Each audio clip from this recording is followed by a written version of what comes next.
Stepan Arkadyevitch was a truthful man in his relations with himself. He was incapable of deceiving himself and persuading himself that he repented of his conduct.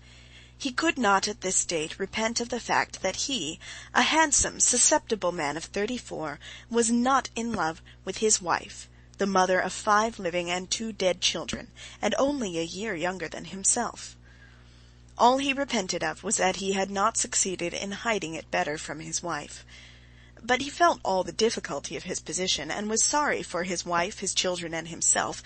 Possibly he might have managed to conceal his sins better from his wife if he had anticipated that the knowledge of them would have had such an effect on her. He had never clearly thought out the subject, but he had vaguely conceived that his wife must long ago have suspected him of being unfaithful to her and shut her eyes to the fact. He had even supposed that she, a worn-out woman, no longer young or good-looking, and in no way remarkable or interesting, merely a good mother, ought, from a sense of fairness, to take an indulgent view. It had turned out quite the other way. "Oh, it's awful! Oh, dear, awful!" Stepan Arkadyevitch kept repeating to himself, and he could think of nothing to be done. And how well things were going up until now! How well we got on! She was contented and happy in her children. I never interfered with her in anything. I let her manage the children and the house just as she liked. It's true it's bad, her having been a governess in our house. That's bad. There's something common, vulgar in flirting with one's governess, but what a governess! He vividly recalled the roguish black eyes of Mademoiselle Roland and her smile. But, after all, while she was in the house, I kept myself in hand, and the worst of it all is that she's already... It seems as if ill luck would have had it so. Oh, but what is to be done? There was no solution, but that universal solution which life gives to all questions, even the most complex and insoluble. The answer is, one must live in the needs of the day, that is, forget oneself. To forget himself in sleep was impossible now, at least till night-time. He could not go back now to the music sung by the decanter women, so he must forget himself in the dream of daily life. "Then we shall see," said Stepan Arkadyevitch to himself. And, getting up, he put on a grey dressing-gown lined with blue silk, tied the tassels in a knot, and drawing a deep breath of air into his broad, bare chest, he walked to the window with his usual confident step, turning out his feet that carried his full frame so easily. He pulled up the blind and rang the bell loudly. It was at once answered by the appearance of an old friend, his valet, Matvey, carrying his clothes, boots, and a telegram. Matvey was followed by the barber with all the necessities for shaving. "Are there any papers from the office?" asked Stepan Arkadyevitch, taking the telegram and seating himself at the looking-glass. "On the table," replied Matvey, glancing with inquiring sympathy at his master, and after a short pause he added with a sly smile, "They've sent from the carriage jobbers." Stepan Arkadyevitch made no reply. He merely glanced at Matvey in the looking-glass. In the glance, in which their eyes met in the looking-glass, it was clear that they understood one another.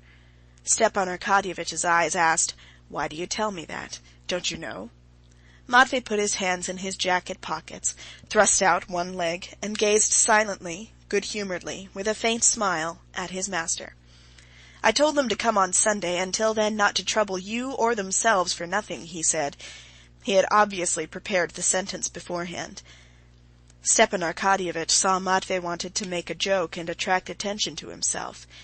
Tearing open the telegram, he read it through, guessing at the words, misspelt as they always are in telegrams, and his face brightened. "Matvey, my sister Anna Arkadyevna will be here tomorrow," he said, checking for a minute the sleek, plump hand of the barber, cutting a pink path through his long, curly whiskers. "Thank God," said Matvey, showing by this response that he, like his master, realized the significance of this arrival. That is, that Anna Arkadyevna, the sister he was so fond of, might bring about a reconciliation between husband and wife. "Alone or with her husband?" inquired Matvey. Stepan Arkadyevitch could not answer, as the barber was at work on his upper lip, and he raised one finger. Matvey nodded at the looking-glass. "Alone. Is the room to be got ready upstairs?" "Inform Darya Alexandrovna, where she orders." "Darya Alexandrovna?" Matvey repeated, as though in doubt. Yes, inform her. Here, take the telegram, give it to her, and then do what she tells you. You want to try it on, Matvey understood, but he only said, Yes, sir.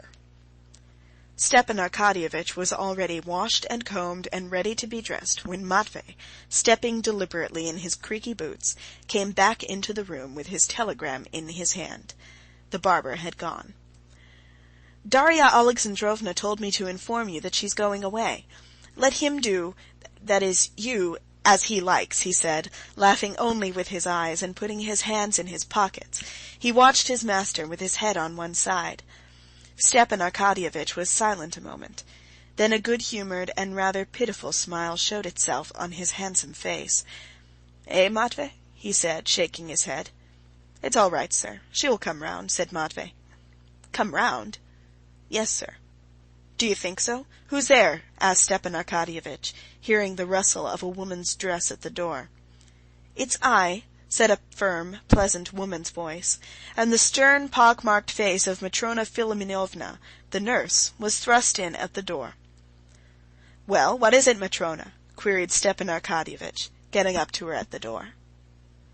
Although Stepan Arkadyevitch was completely in the wrong as regards his wife, and was conscious of this himself, almost everyone in the house, even the nurse, Darya Alexandrovna's chief ally, was on his side.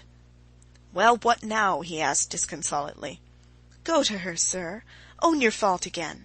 Maybe God will aid you. She is suffering so, it's sad to see her.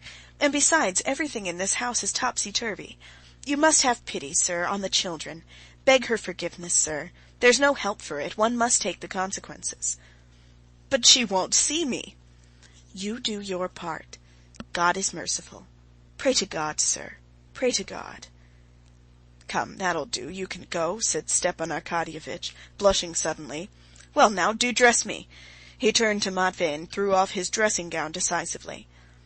Matvey was already holding up the shirt like a horse's collar, and blowing off some invisible speck, he slipped it with obvious pleasure over the well-groomed body of his master. End of Part 1, Chapter 2.